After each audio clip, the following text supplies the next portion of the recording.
On the morning of Monday, the 2nd of October 1972, at a corner of Andersonstown in West Belfast, a man in a parka gave a single order. 3 British military intelligence fronts had been mapped by the same cell. 3 strikes were going out under the same command, the same morning.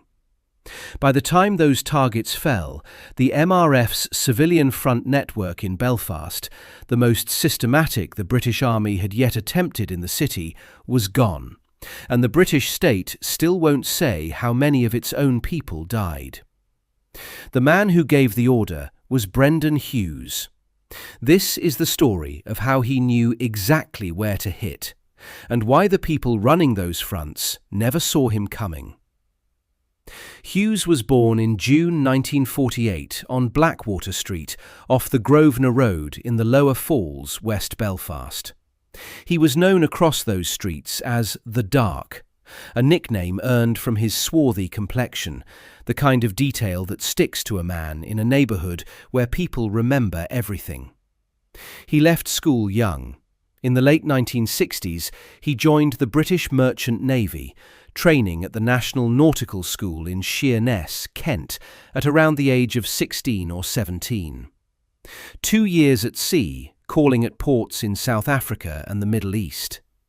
He later described what he saw on those docks: apartheid infrastructure operating in plain daylight, the deliberate poverty of colonial management written into the architecture of every port, as the point where his politics hardened from frustration into something he could name.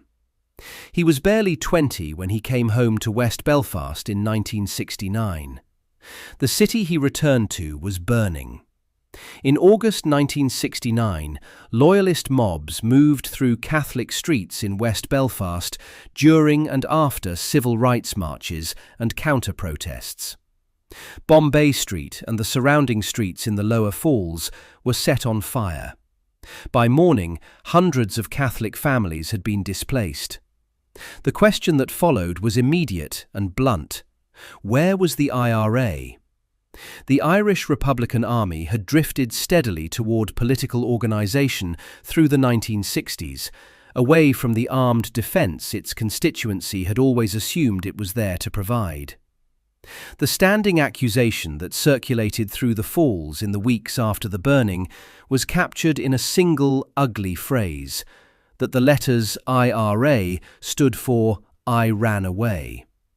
It was said with the cold specificity of people who felt genuinely abandoned. The phrase wasn't forgotten.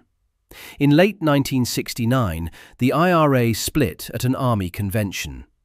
Those who rejected the political drift formed a separate body, the Provisional Irish Republican Army, committed explicitly to the armed defence of Catholic communities. In West Belfast, they grew fast, precisely because August 1969 had made the argument for them more effectively than any political document could have. Hughes sided with the Provisionals. He affiliated with D Company, 2nd Battalion, Belfast Brigade, operating in the Lower Falls, the same streets where he'd grown up, where he knew the shape of every entry and the face behind every curtain. When his cousin, Charlie Hughes, the D Company OC, was killed in March 1971 during a feud between the provisional and official IRA factions, Brendan Hughes moved quickly through the ranks. Training officer, quartermaster, adjutant, then to operations.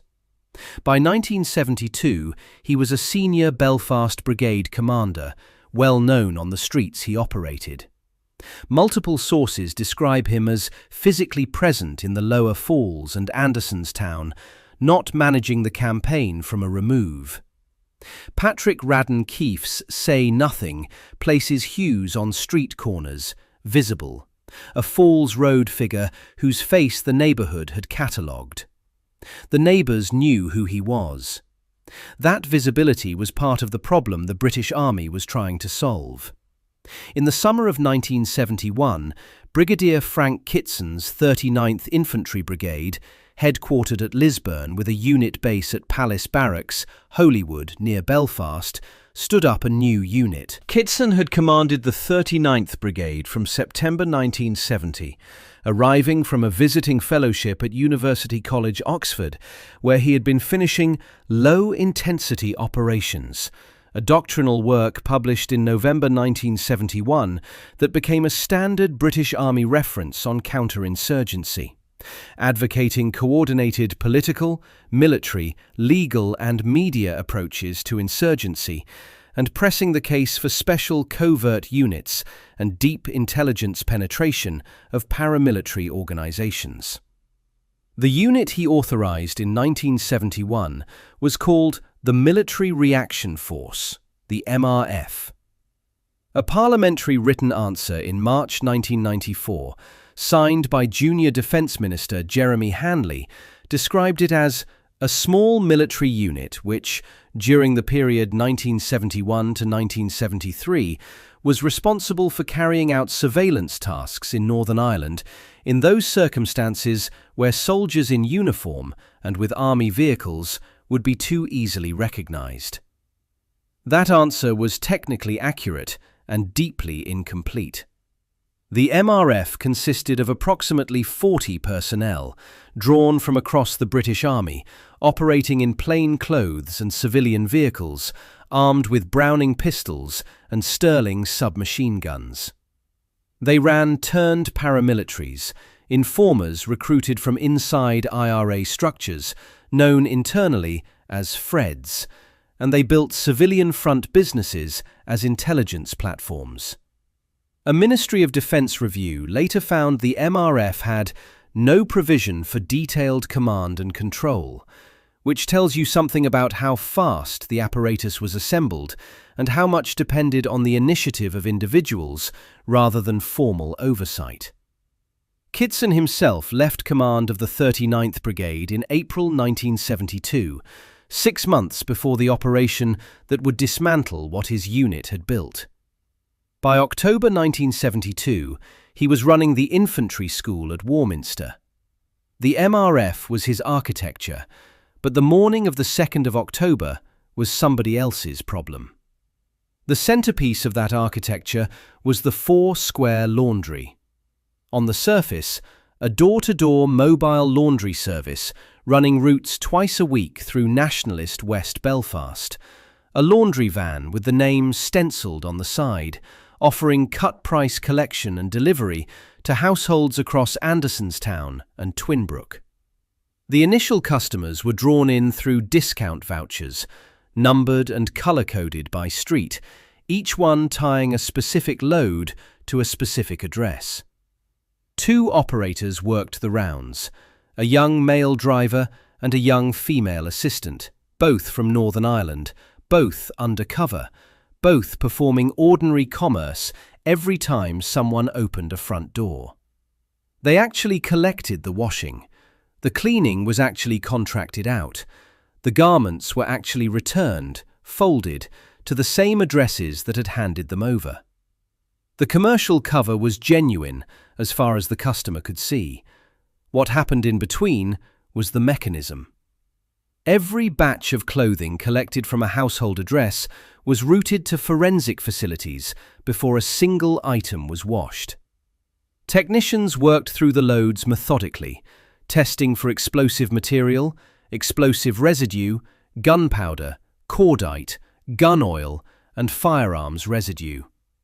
A garment that had been handled after working with explosives or worn against a weapon would carry chemical signatures invisible to the naked eye and undetectable by the person who'd packed the bundle. If a household came back positive, its address was logged, flagged, and passed to units capable of acting on it: raids, spot searches, heightened surveillance. A British Army situation report, declassified and cited by the archive charity Paper Trail, described the product in numbers. The operation had been responsible for over 30% of the arrests of provisional IRA officers in the Andersonstown area in the months before it was hit. Those were IRA officers, not volunteers, senior people. The laundry wasn't a marginal collection effort. The longitudinal profiling worked differently, and its logic is worth sitting with. Because the discount vouchers were numbered by street and tied to individual addresses, each new collection from a household could be compared against every previous collection from the same address. The patterns that emerged weren't necessarily about residue. Anne Foblacht, the provisional IRA's newspaper, which would later cover the operation extensively, described the methodology in precise terms. A difference in the size of a man's shirt could indicate the presence of a second man. A woman whose husband was in jail or had been killed, who gave men's clothes for laundering, could inadvertently give away the presence of an IRA volunteer on the run. A widow who'd been widowed by the conflict, suddenly producing a man's clothes, that detail, cross-referenced against what the MRF already knew about the address, became an investigable lead. She was telling a story she didn't know she was telling, and the people reading the laundry list were telling British intelligence exactly where to look. The van additionally carried a false compartment built into the roof, a hidden observation post capable of housing operatives with cameras. British military sources, including the Military Intelligence Museum, have confirmed the compartment existed as an operational surveillance feature. While the female operator chatted with customers at front doors, the roof position could photograph the house, the street, the vehicles outside, the faces visible in the doorway. The driver maintained the commercial cover from behind the wheel. The laundry list told one story. The photographs told another. Together, they built a profile of each street that could be updated on every run. Now the streets themselves.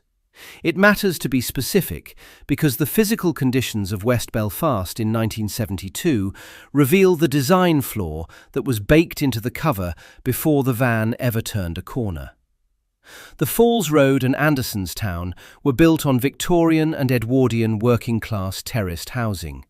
2-up, 2-down brick rows, 2-bedroom houses holding families with 5, 6, 8 children. Coal fires were the primary heating source. Many houses had no bathrooms at all. Kevin Myers, writing about his time as a journalist on these streets in the early 1970s in his memoir Watching the Door, describes the terraces as places that reeked of coal smoke and sour milk, with no bathrooms, merely outside privies. A veteran's account of an infantry tour of Andersonstown in November 1971 records raw sewage and toilet paper floating about in the back entries. These were the streets the Foursquare Laundry was servicing, streets where 3 generations might share 2 bedrooms, where a coal fire in the front room was the only heat, where an outside toilet in the yard was a standard feature rather than an exception.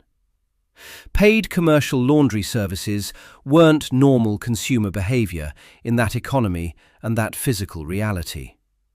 People in those houses washed their own clothes in their own sinks and hung them in their own yards or across the kitchen. Nobody's neighbour was sending their bundle out. Nobody's auntie had an account with a laundry. The MRF's cover was designed by people working from intelligence assessments of a district they had not lived in, and it assumed a domestic consumer infrastructure the district simply didn't have. When a van appeared twice a week offering cut-price laundry collection to streets where nobody had ever used a commercial laundry service, the van was unusual from its first circuit. Local eyes didn't need to be trained to notice it. They just needed to be paying attention. And on streets where everyone knew everyone's routine, paying attention was the default state. The same mismatch applied to the second major front. The Gemini Health Studios operated at 397 Antrim Road in North Belfast. The Antrim Road runs through North Belfast, geographically distinct from Andersonstown and the Falls, several miles away. The parlour functioned as what British and Republican sources alike describe as a honey trap operation. a commercial massage establishment designed to attract male targets and gather intelligence through social proximity. In working-class Catholic Belfast in 1972, a commercial massage parlour was as foreign a presence as the laundry van. The cover's assumptions about who would use it and why ran headlong into the same class reality that the laundry cover had failed to account for. Men from the Falls and from the Antrim Road's nationalist streets didn't, as a matter of habit, walk into commercial health studios. The kind of business that requires a certain consumer anonymity, the kind you find in cities with a certain density of passing strangers, was attempting to operate on streets defined by the exact opposite of anonymity. Dolores Price, one of the IRA's most prominent female operators during this period, told Patrick Radden Keefe that she made a specific point of asking never to be assigned to a honey trap. The fact that the request needed to be made means the IRA's awareness of the MRF's approach predates the formal exposé. The general knowledge that British intelligence was trying to use social fronts for close access intelligence was already circulating inside the organisation. What Wright and McKee added was the specific addresses. The third front, a civilian office at College Square East in Belfast city centre. Its function was administrative and operational, a fixed point in the city where the cell's logistical business could be conducted under commercial cover. The Wikipedia entry on the MRF, drawing from contemporaneous accounts, specifies that the 2nd Battalion of the Belfast Brigade was assigned to attack both the laundry van and the College Square office, while the 3rd Battalion was assigned to the Gemini parlour on the Antrim Road. Different units, same morning, one plan. Hughes knew all three belonged to the same cell. He knew this because of what two men told him under interrogation. Seamus Wright was 25 years old, an IRA member attached to D Company, the same unit Hughes himself had risen through. He worked in asphalt. Kevin McKee was 17, a volunteer from the Ballymurphy area, attached to the IRA's youth wing, known to people who knew him as Beaky, a wiry teenager who'd signed up in a neighbourhood that produced recruits the way industrial towns produce shift workers.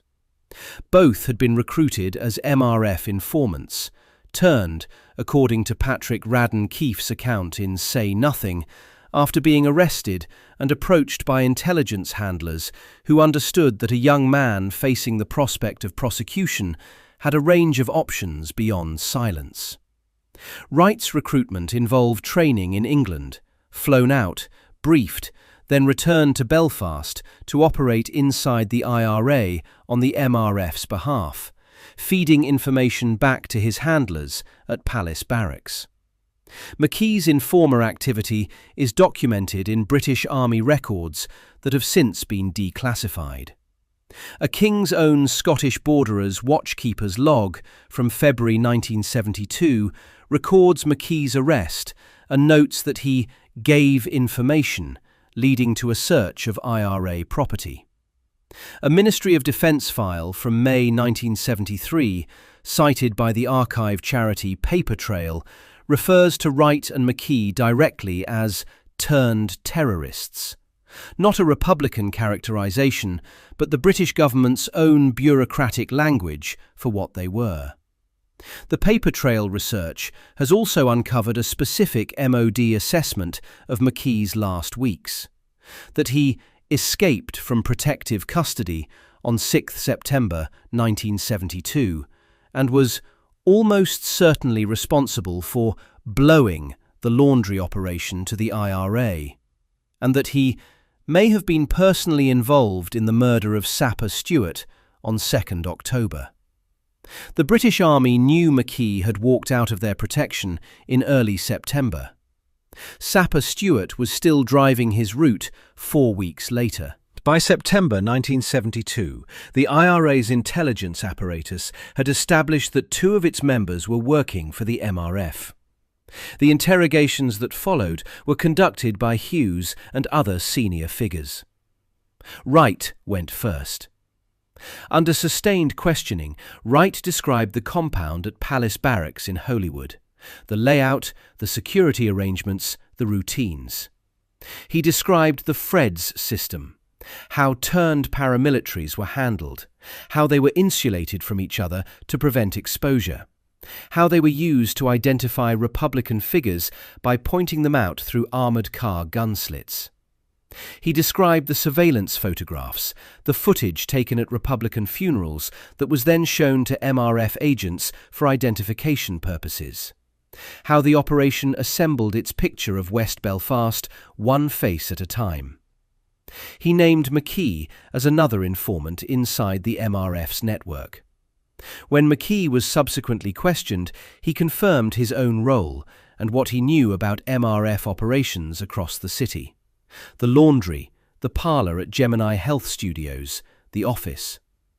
Hughes said on tape that what the interrogations produced was confirmation of something the IRA had begun to suspect from street observation alone: that the fronts weren't separate accidents or separate decisions by separate British units, but connected operations run by the same cell. The documentary transcript from Journeyman Pictures' The Disappeared captures the essential disclosure. McKee and Wright had revealed to the IRA details about a covert British Army operation in which a mobile laundry van called the Four Square was being used for intelligence gathering.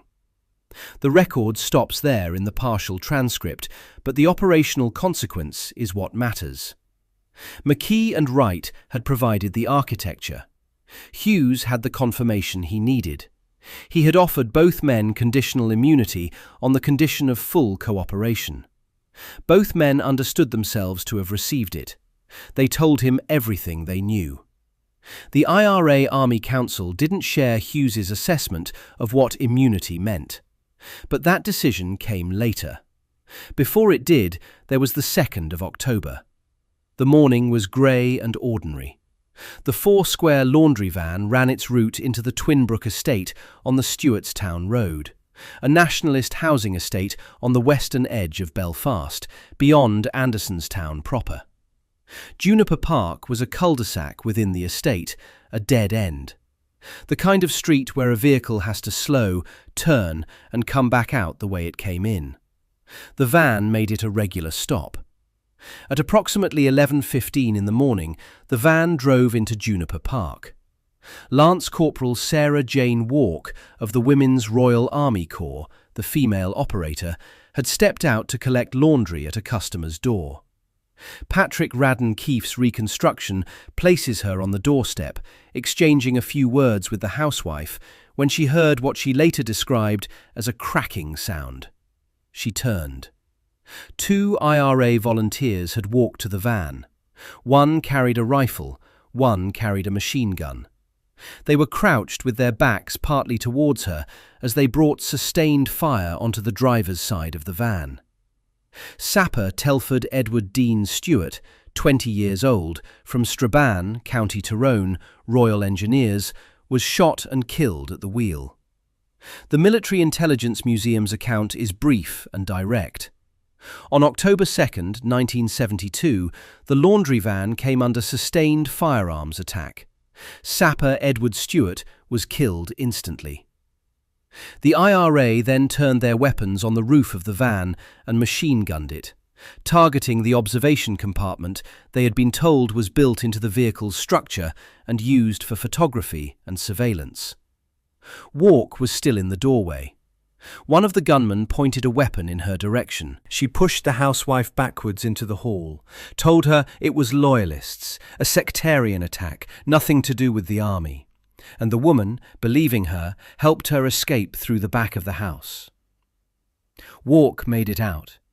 She was later invested at Buckingham Palace with the Military Medal in September 1973 for her role in undercover operations in Northern Ireland. Stuart's death is confirmed by the Kane-Sutton Index of Deaths, which is the standard neutral casualty database for the conflict, by British military casualty records and by multiple independent accounts. He was 20 years old. He had been born in Strabane, just across the border in Tyrone, which means he was a Northern Irishman, not a mainland British soldier. One of the details the MRF's personnel selection was apparently designed to exploit, since both he and Walk were described as being from Northern Ireland and therefore capable of passing at close range. While the ambush was running at Twinbrook, a second team was at College Square East in the city centre. The office was there to be found. One account records it was empty when the IRA arrived. No personnel confirmed present. The front was neutralised, regardless of whether anyone was behind the desk. The administrative infrastructure of the cell was gone. The third strike, on the Gemini Health Studios at 397 Antrim Road, is where the record fractures and has stayed fractured for 50 years. An Foblacht, the provisional IRA's newspaper, the publication that had been documenting MRF activity since the unit's earlier drive-by shootings in 1972, published its account of the day in language that is still in the archive and still disputed. Within hours of the attack on the laundry van, An Foblacht reported, the IRA shot dead 2 more MRF members who were operating one of a series of massage parlours, the Gemini Health Studios, on the Antrim Road. The paper's total for the day: 5 MRF personnel killed, the driver at the laundry van, 2 further operatives from the van's roof compartment, and 2 at the Antrim Road parlour. The paper explicitly stated that the British failed to disclose that not 1 but 5 MRF soldiers were executed by the IRA on this October day in Belfast. The British official record acknowledges 1 death on the 2nd of October 1972 in this context. Sapper Telford Stuart. 1 man. The Kane-Sutton Index, the neutral database, lists Stuart's death and records no additional British military fatalities at either the Antrim Road address or from the van's roof compartment that day. The Pat Finucane Centre, a non-Republican human rights organisation that compiled its own detailed history of MRF activities, calibrated its account of the Antrim Road incident with notable care. Its text reads, "An hour after the attack on the laundry van, a shooting incident took place at 397 Antrim Road in which 1 man was injured. The premises of Gemini Massage." 1 man. Injured, not killed. On the specific question of whether the van's roof compartment was occupied when it was machine-gunned, the military researcher Alan Malcher, whose work focuses on MRF institutional history, has stated explicitly that it is not true undercover soldiers were hiding in the roof of the vehicle and were killed or wounded. Stuart and Walker were alone when they were ambushed. A source from the Northern Ireland veterans community states the same position. The only confirmed fatality in the ambush in Twinbrook was SPR Telford Stuart. The gap between the 2 accounts has 3 positions, not 2. An Foblacht claims 5 MRF dead. The British official record confirms 1. The Pat Finucane Centre, an organisation with no interest in protecting the British Army's record, documents 1 man injured at the parlour and does not support the 2 dead claim. No coroner's inquest, no historical inquiries team report, no declassified Ministry of Defence document has addressed the question of what happened at 397 Antrim Road on the morning of 2 October 1972 with enough specificity to settle it. The day after the attack, the British Army issued a public statement acknowledging Stuart's death and the nature of the operation. The acknowledgement was narrow and specific. It named the driver. It confirmed the laundry was an intelligence front. It said nothing about the parlour and nothing about any additional casualties. A high-level note circulated between MOD and Northern Ireland Office officials 2 days after the attack, dated 4th October 1972, the existence of which was established through archival research, observed that the shooting had aroused much interest in the press, and concluded that civilian patrols bring in much useful information and should be continued, before adding that it now seems best to play down this aspect of security force activities as much as possible. Playing it down. That's the institutional response. It has remained the institutional response. The British state has never confirmed whether operators were present in the van's roof compartment when it was fired on. It has never specifically addressed the events at 397 Antrim Road on the morning in question. The gap isn't accidental. It's deliberate silence, and it has held for over 50 years. What happened to Wright and McKee is documented now, though the documentation took over 4 decades to surface. Both men disappeared in October 1972. In 1999, the IRA acknowledged responsibility for their deaths as part of the Commission for the Location of Victims' Remains process. Their bodies weren't found until June 2015 in a shallow grave at Cogglestown, County Meath, in the Republic of Ireland. An inquest confirmed gunshot wounds to the head. Hughes said on tape, in the interviews he gave to Anthony McIntyre between 2001 and 2002, that he didn't give the order for their execution. He had promised them both immunity in exchange for full cooperation. Someone in the Army Council structure above him made a different decision. He described the executions on tape as purposeless, saying there was no rationale for it beyond revenge on men who had already given the IRA everything they needed. He felt, by his own account, that he had made a promise, and that the promise had been broken over his head. Wright was 25 when he died in that bog. McKee was 17. The Boston College Belfast project is why any of this comes with Hughes's testimony attached. Starting around 2001, Anthony McIntyre, a former IRA prisoner from West Belfast who had served years in the maze and gone on to academic research, began conducting a series of oral history interviews with former participants from both sides of the conflict for an archive held at Boston College in Massachusetts. Ed Maloney, an Irish journalist with decades of experience covering the Troubles, served as the project coordinator. The archive was constructed around a specific guarantee. The recordings wouldn't be released while the contributors were alive. The interviews were conducted on that basis, and contributors agreed to the terms explicitly. Hughes signed on. He recorded his account of the Four-Square laundry operation, the interrogation of Wright and McKee, Bloody Friday, and multiple other operations from the 1970s. He also made an allegation that goes beyond the operational history of 1972. On the same tapes, Hughes named Jerry Adams as having ordered the December 1972 abduction and killing of Jean McConville. McConville was a Catholic widow, a mother of 10, who was taken from her home in the Devis Flats complex in Belfast in December of that year. She was one of what became known as the disappeared, individuals abducted, killed, and secretly buried by the IRA, whose families spent years without a body to bury or a date to grieve. McConville's remains weren't found until August 2003, when a storm disturbed an unmarked grave on the Cooley Peninsula in County Louth, and a passer-by happened upon what the ground had concealed for 30 years. Adams has consistently and publicly denied any involvement in McConville's abduction and killing. He has denied IRA membership throughout his public career. He was arrested in 2014 for questioning in connection with McConville's murder and released after 4 days without charge. No prosecution has followed.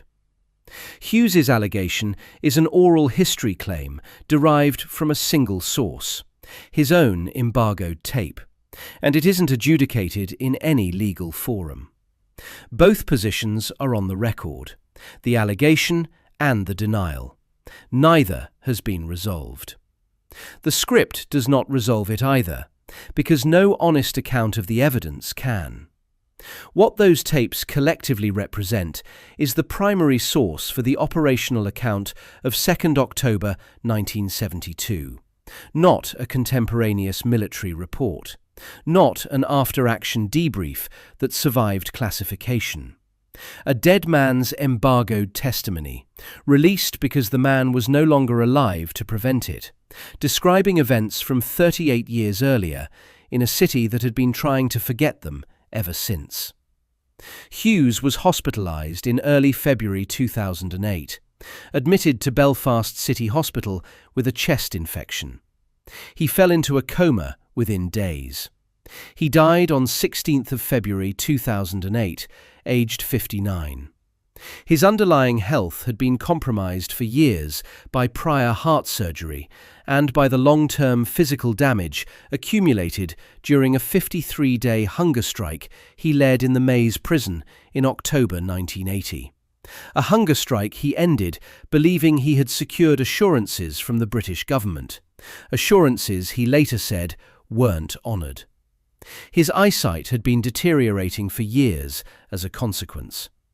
By the time of his death, he had spent the better part of a decade as a vocal critic of the peace process and the political direction of Sinn Féin, operating from a dissident socialist Republican position that set him increasingly apart from the leadership he had once served in the streets of the lower falls. His ashes, per his wishes, were divided between his parents' grave, the ruins of his grandfather's home in the Cooley Mountains, and the D Company Memorial on the Falls Road, not the provisional plot at Milltown. Under the embargo terms of the Boston College project, his recordings became accessible after his death. Maloney published them in 2010 as Voices from the Grave, Two Men's War in Ireland, through Faber and Faber in the United Kingdom, drawing on Hughes's tapes and those of loyalist David Irvine. An 83-minute documentary followed.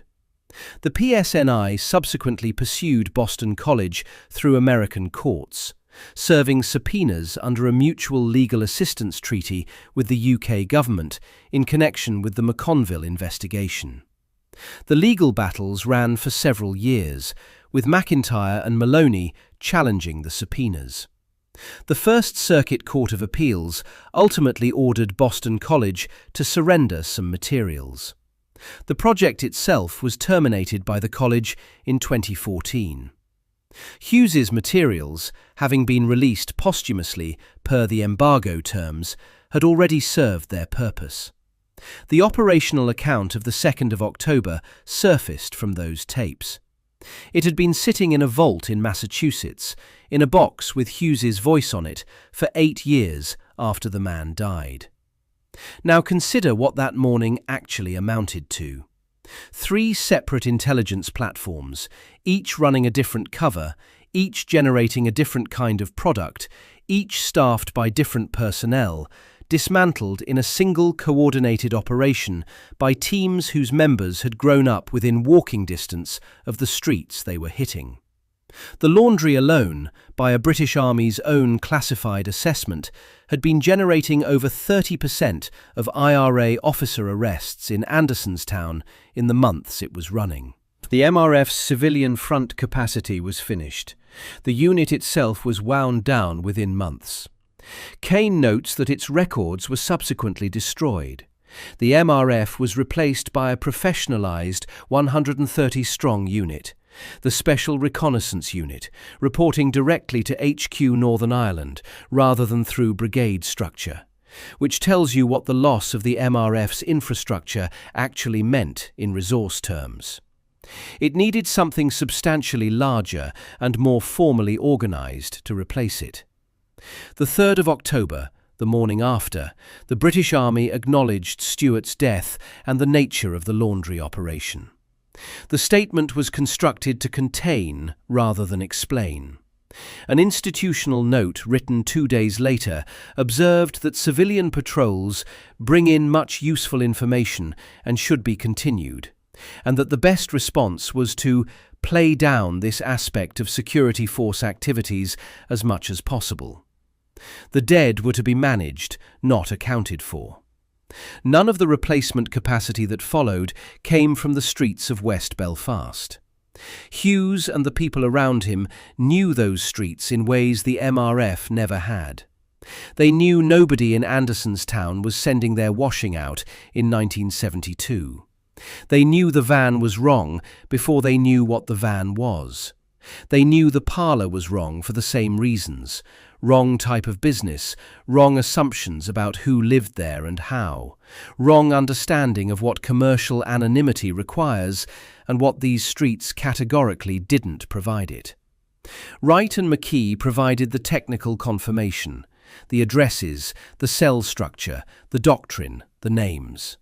But the preconditions for noticing that something was off, the street-level awareness that a particular van, a particular service, a particular kind of establishment didn't fit the district it was supposedly serving, were already present before any interrogation began. Local knowledge isn't a soft concept. On the Falls and Andersonstown in 1972, it was the intelligence infrastructure that defeated the intelligence infrastructure. On the 2nd of October 1972, from targets spread across West Belfast and extending north to the Antrim Road, Hughes's operation dismantled the MRF's civilian front network in a single coordinated morning. The forensic laundry that had been quietly building household profiles across Andersonstown for months, gone. The honey trap at 397 Antrim Road, gone. The College Square office, neutralised. The MRF itself wound down within months, its records destroyed. The British official record will confirm one man killed that morning. Sapper Telford Stuart, 20 years old, Royal Engineers, at the wheel of a laundry van in Juniper Park, Twinbrook. Anne Foblacht reported 5 MRF dead across the day. The Pat Finucane Centre recorded 1 man injured at the Antrim Road parlour. No British government document has settled the distance between those 3 accounts. Whatever the full count was, the British state isn't saying. If you want to know more about the intelligence wars behind the Troubles and the operations that most history books reduce to footnotes, subscribe. There's a great deal more.